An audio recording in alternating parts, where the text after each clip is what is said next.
Assalamualaikum warahmatullahi wabarakatuh. Selamat malam pemirsa, Anda menyaksikan Apa Kabar Indonesia Malam bersama saya Putri Viola. Dalam tayangan tadi Anda sudah mendengar apa pesan yang disampaikan oleh Prabowo Subianto kepada jajaran menterinya.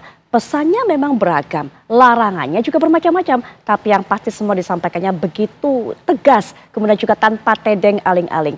Message yang disampaikan oleh Prabowo Subianto diharapkan bisa dilakukan oleh para menterinya dengan baik untuk bisa membantu kinerja dalam pemerintahan ini. Visi misi para menteri juga harus sejalan dengan visi misi Prabowo Subianto sebagai seorang presiden. Nah, nanti kita akan lihat apakah memang dengan pesan-pesan yang disampaikan ini, seruan-seruan yang tegas ini bisa membuat para menteri ini bekerja sesuai mencapai target tinggi dari sang presiden. Untuk bisa membahasnya sudah hadir di samping saya tentunya Profesor Ibnu Hamad selaku Guru Besar Komunikasi Politik Universitas Indonesia. Assalamualaikum warahmatullahi wabarakatuh. Selamat malam Prof. Selamat malam Mbak Putri. Ya. Baik, dan juga kita kedatangan narasumber berikutnya yaitu seorang tenaga ahli utama komunikasi Presiden Bang Hariko Satria. Assalamualaikum warahmatullahi wabarakatuh. Selamat malam Bang Hariko. Prof Ibnu, terima kasih seluruh pemirsa TV Uran. Salam baik, hormat, ya. Iya, kita masih menantikan satu narasumber lagi, ada Bang Dev Laksono yang nanti akan bergabung juga secara daring. Tapi sambil kita menantikan kehadirannya, kita akan juga berbincang-bincang terlebih dahulu, baik dengan Bang Hariko ataupun juga dengan Prof Ibnu. Prof, bagaimana melihat pesan yang disampaikan? Bahkan katanya kalau menteri ini dan bawahannya yang nggak bisa kerja, sudah pulangkan saja ke rumah daripada ganggu kita semua. Juga ada larangan-larangan, jangan sering-sering terlibat acara seremonial ke luar negeri, begitu kan? Jangan juga ada proyek mercusuar. Apa yang coba disampaikan oleh sang presiden ini, Prof? Ini tahap sudah mulai the fill in the detail ya. Jadi nanti masuknya ke manajemen masing-masing kementerian ya kan. Udah mulai manajerial cara bekerja ya. Berarti ini urusannya dengan kinerja masing-masing kementerian. Untuk itu diperlukan kepastian bahwa masing kementerian itu kinerjanya sudah terumuskan dengan baik, ukuran kinerjanya, Kalau mencopot tanpa alasan kan nggak enak juga kan. Ya. Tapi kalau juga tidak diminta di awal ukuran kinerjanya yang mau dicapai apa juga, oleh karena itu mungkin Bapak Presiden perlu juga mengumpulkan apa ukuran kinerja masing-masing kementerian. Jadi Pak Prabowo bisa melihat ini tugas utama kementerian masing-masing, tentunya sudah punya, tapi tiap hari atau tiap waktu yang diperlukan dipantau supaya nanti ini menteri ini sejalan dengan kinerjanya, ini seperti apa, ini seperti apa gitu. Jadi penting sekali ini sudah manajemen profesional ini. Iya. Baik. Gitu. Ukuran kinerja yang penting. Apakah memang Presiden Prabowo Subianto sudah menyampaikan ukuran kinerja ke masing-masing kementerian ini, Bang Hariko? Ya, yang disampaikan oleh Pak Prabowo adalah harapan rakyat ini begitu besar. Pak Prabowo adalah presiden ya, yang pemilihnya terbanyak di dunia. Kemudian apa yang disampaikan oleh Pak Prabowo itu kan terutama untuk korupsi ya. Itu kan sama sebetulnya dengan WA atau SMS yang dikirimkan oleh masyarakat kepada para pejabat. Kan biasanya kalau para pejabat itu menjadi menteri atau menjadi bupati atau menjadi wali kota kan selalu dikirim WA, karangan bunga dan lain sebagainya gitu kan. Nah di sela-sela itu pastilah ada yang menyampaikan jangan korupsi, tapi jumlahnya itu tidak banyak. Rata-rata kalau ada teman kita yang jadi menteri, jadi pejabat, kita umumnya mengucapkan selamat. Tidak banyak yang mengatakan hati-hati loh kamu, nanti kamu pakai baju oren, kemudian kamu ditangkap oleh KPK gitu. Nanti akan bikin malu keluarga ya. Jadi saya mendengar satu kisah nyata, intinya ada seorang anak dia pindah sekolah karena bapaknya ini korupsi. Jadi dia malu sekali menjadi siswa di situ, kemudian dia pindah sekolah. Nah Pak Prabowo ini sebetulnya ketika menyampaikan jangan Anda korupsi, jangan Anda maling APBN, itu sebetulnya ingin menjaga nama baik beliau secara pribadi, para pejabat ini, kemudian menjaga nama baik keluarganya, kemudian juga menjaga nama baik alma maternya. Karena Pak Prabowo sudah terus terang mengatakan kita harus jujur mengakui birokrasi kita masih belum baik, masih ada korupsi di pusat dan di daerah. Jadi karena harapan masyarakat ini terlalu besar dan pilihan kita kan cuma kita mau jadi negara maju atau tidak. Dan Pak Prabowo dalam buku Paradok Indonesia itu kan sudah mengatakan kalau melihat sumber daya alam kita, laut kita yang luas, seharusnya orang miskin tidak lagi sebanyak sekarang. Harusnya sudah bisa maju ini. Makanya beliau sampaikan itu, tolong jangan korupsi. Yang kedua, kamu ibu bapak semua layani seluruh masyarakat. Kemudian jangan membeda-bedakan, kemudian capai semua target-target program prioritas. Nah, target-targetnya itu yang ditanyakan oleh Mbak Putri tadi, itu nanti akan disampaikan langsung oleh Pak Prabowo. Namun penekanan beliau itu tadi, jangan sampai mengecewakan dari masyarakat ini. Oke, jangan sampai mengecewakan masyarakat. Apa harapan yang lebih mendetail lagi dari ini? Nanti mungkin Prof bisa kaji kembali, tapi sudah bergabung narasumber berikutnya, yaitu Bang Dev Laksono, selaku Ketua DPP Partai Golkar. Selamat malam, Bang Dev. Selamat malam, bagaimana kabarnya? Sehat semua? Semoga. Sehat semua. Ya, Bang Dev, kita tadi sudah putar kembali cuplikan pesan yang begitu tegas disampaikan oleh Prabowo Subianto tentunya sebagai presiden kepada jajaran menterinya. Itu disampaikan pada sidang kabinet pertama, Bang Dev. Baru sidang pertama, sidang pembuka sudah seperti itu kerasnya pesannya atau tegasnya lah kalau kita bisa bilang. Bang Dev sebagai bagian dari Partai Golkar di mana banyak sekali anggotanya juga yang terpilih oleh Prabowo Subianto sebagai menteri, kemudian wakil menteri dan sebagainya. Bagaimana melihat seruan tersebut? Ya, jadi memang saya sebagai anggota DPR di fraksi Partai Golkar, kalau jabatan di partainya belum diumumkan, jadi kita nggak boleh nyebut diri kita ketua DPP dulu, jadi kita sebagai anggota fraksi. Alhamdulillah Pak Prabowo sudah mempercayai sebanyak 8 anggota kabinetnya dari Partai Golkar, ditambah Gubernur Lemhanas, plus ada 3 wakil menteri, lalu juga Ketua DEN, itu adalah Pak Luhut, juga ada kader Partai Golkar. Nah, jadi Pak Prabowo melihat bahwa Partai Golkar adalah sebagai sumber kader-kader terbaik untuk memastikan pemerintahannya beliau ini berjalan dengan sempurna, dan harapan yang beliau sampaikan kepada kabinetnya itu merefleksikan kepribadian beliau, merefleksikan konsep bagaimana beliau akan menjalankan roda pemerintahan ini ke depannya. Jadi sikap tegas itu perlu disampaikan di awal untuk memastikan semua anggota kabinetnya ini memiliki visi misi yang selaras dengan beliau. Seluruh anggota kabinetnya ini dapat dan akan bekerja sesuai dengan pace yang beliau set untuk pemerintahan ini. Beliau berulang kali menyampaikan, bahkan pada saat pelantikannya pun beliau menyatakan bahwa dunia tidak dalam keadaan baik-baik saja. Kita tetap akan menjunjung tinggi perdamaian dunia. Kita akan tetap memastikan bahwa kita tidak akan berpihak kepada fakta militer manapun. Nah, hal-hal inilah yang terus beliau dengungkan, beliau sampaikan, dan ini merupakan kewajiban dari setiap anggota kabinet untuk menerjemahkan sikap beliau tersebut di dalam kinerja para anggota kabinet tersebut. Jadi kami dari Golkar yakin bahwa kita akan mampu dan pasti akan menyelesaikan setiap tugas dan menuntaskan semua pekerjaan yang Presiden telah berikan kepada kader-kader kita. Gitu. Baik, para anggota kabinet harus bisa menerjemahkan pesan yang disampaikan Prabowo Subianto. Akankah kemudian para menteri ini bisa terlecut untuk bergerak cepat mencapai target tinggi yang disampaikan oleh Pak Presiden dengan apa semua yang disampaikan selama ini, terutama pada sidang pertama kemarin, Prof. Hipno? Seorang menteri itu di dalam sebuah kementerian memimpin sejumlah orang, staf mulai dari dirjen sampai ke unit kerja masing-masing. Dan itulah yang namanya birokrasi. Dalam birokrasi itu pada umumnya orang bekerja dengan 2 hal, program dan anggaran. Masalahnya sekarang sudah karena ini Oktober ya, lalu nanti November sudah running dari pemerintahan sebelumnya. Mungkin efektifnya nanti setelah Januari. Jadi semoga kabinet Pak Prabowo ini bisa segera memeriksa mulai Januari ke atas itu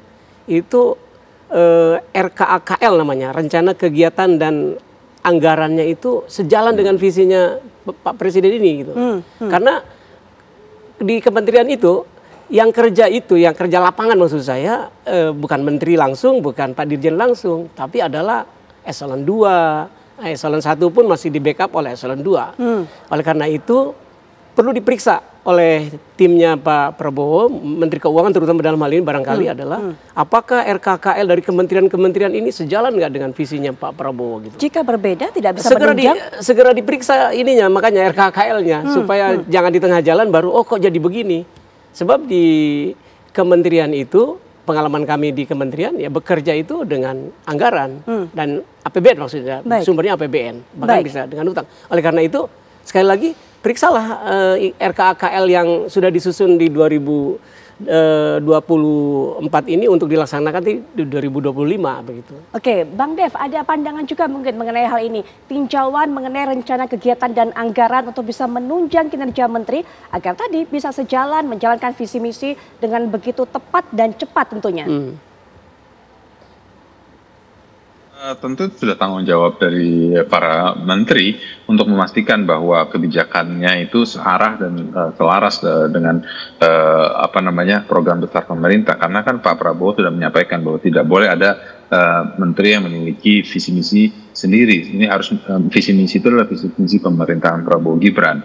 Nah, anggaran yang dimiliki untuk sisa tahun 2024 dan bahkan untuk tahun 2025 itu telah diketok di pemerintahan yang lalu.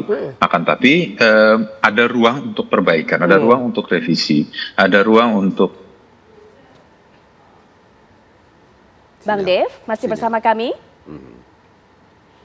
Sepertinya kami terkendala untuk melanjutkan komunikasi dengan Bang Dev Laksono. Kami coba perbaiki lagi. Tapi bicara tadi apa yang disampaikan oleh Bang Dev masih ada ruang untuk merevisi.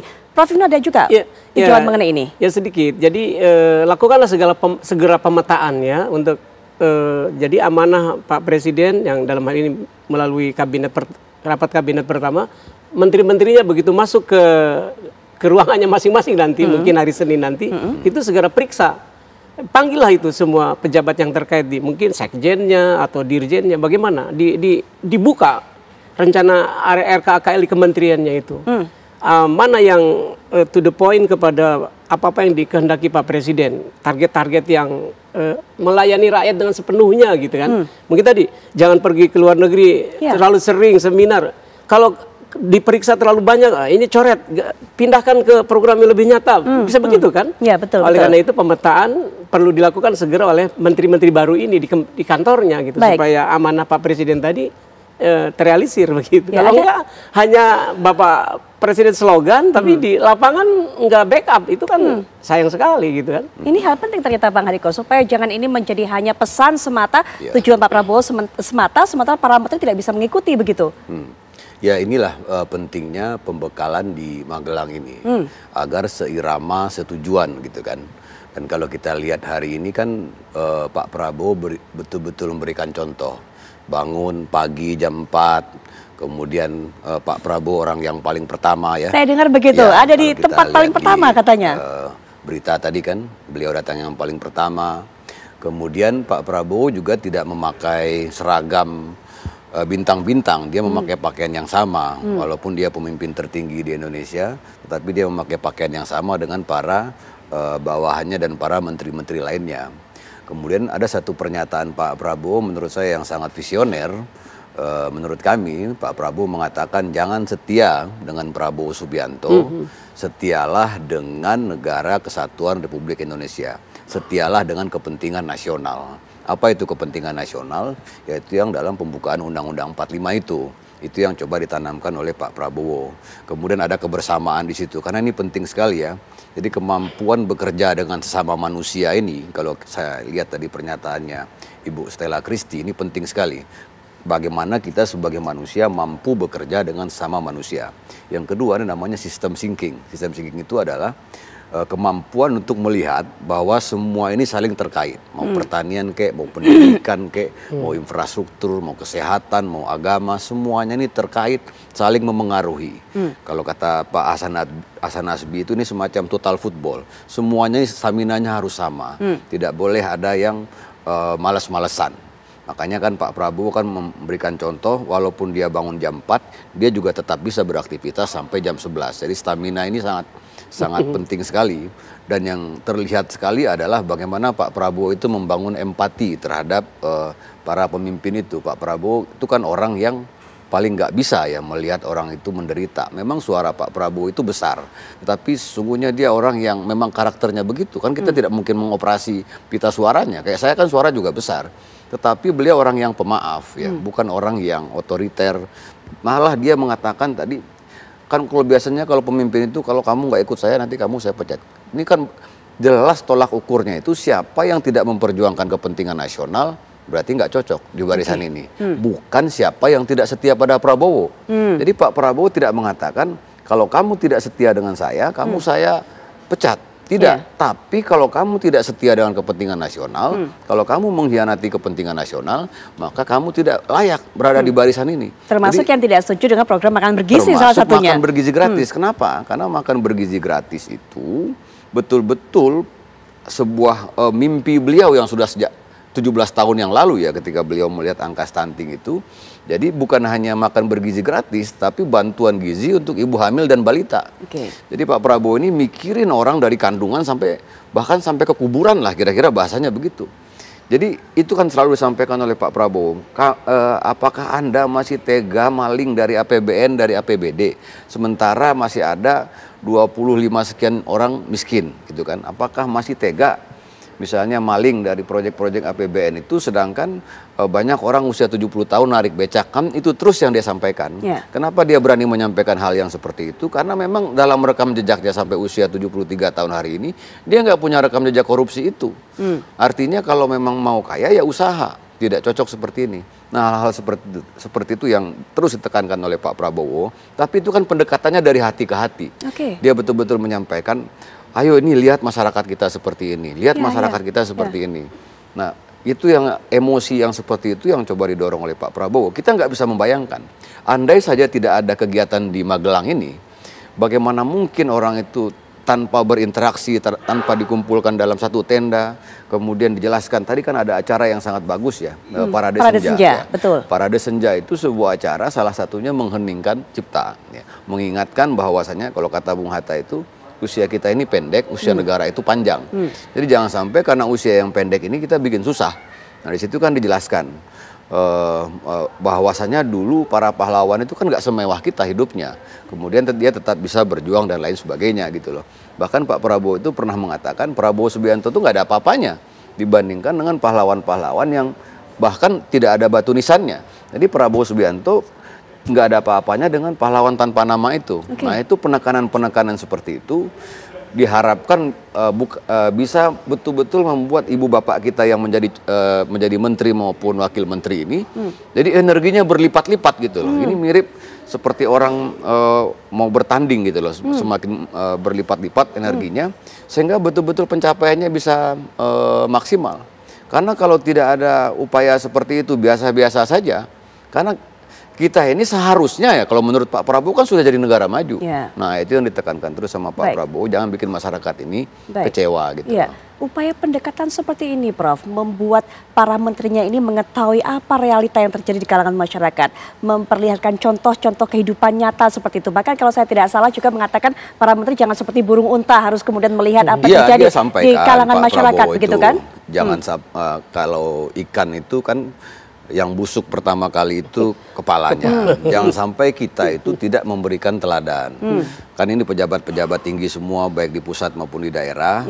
Kalau kita sudah mengutamakan kepentingan keluarga, bagaimana mungkin mulut kita akan terhimpit ketika bicara ke masyarakat kan? Kita nggak bisa lagi. Tapi kalau kita mengutamakan kepentingan pribadi bagaimana? Nah itu yang ditekankan juga sama Pak Prabowo. Baik, Bang Hariko, pendekatan-pendekatan seperti ini apakah kemudian cukup efektif untuk menggugah para menteri? Karena tadi harapan Bang Hariko yang sudah katakan Pak Prabowo ingin sekali memotivasi para menteri ini bekerja ekstra cepat dan tepat dengan motivasi yang disampaikan. Tapi apakah kemudian ini cukup efektif? Nanti Prof bisa berikan pandangan termasuk juga mengenai retret yang dilakukan di Akmil Magelang. Sesaat lagi Apa Kabar Indonesia Malam akan segera kembali.